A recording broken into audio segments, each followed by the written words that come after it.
मित्रांनो, वास्तुशास्त्रामध्ये आणि हिंदू धर्मामध्ये असे काही कामं दिलेली आहेत जी अंघोळ केल्याशिवाय अजिबात करायची नसतात. हा व्हिडिओ विशेष करून घरातल्या मुख्य महिलेसाठी आहे. जी महिला घराचं सगळं बघते, घराचं सगळं करते, त्या महिलेने अवश्य हा व्हिडिओ बघायला पाहिजे. कारण अंघोळ केल्याशिवाय कधीतरी चुकून काही कामं होतात.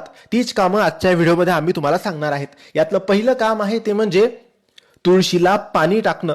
अंघोळ केल्याशिवाय अजिबात तुळशीमध्ये पाणी टाकू नका. सगळ्यात आधी अंघोळ करा. दुसरं आहे स्वयंपाकघरात प्रवेश करणं. अंघोळ केल्याशिवाय स्वयंपाकघरात प्रवेश करणं टाळावं. तिसरं आहे अंघोळ केल्याशिवाय स्वयंपाक करू नका, जेवण करू नका. चौथं आहे अंघोळ केल्याशिवाय पैशाला, जिला आपण लक्ष्मी म्हणतो, त्या पैशाला हात लावू नका, स्पर्श करू नका. आणि शेवटचं आहे केस विचरणे. अंघोळ केल्याशिवाय केस विचरू नका. हे कामं महिलांनी अंघोळ केल्याशिवाय अजिबात करू नका.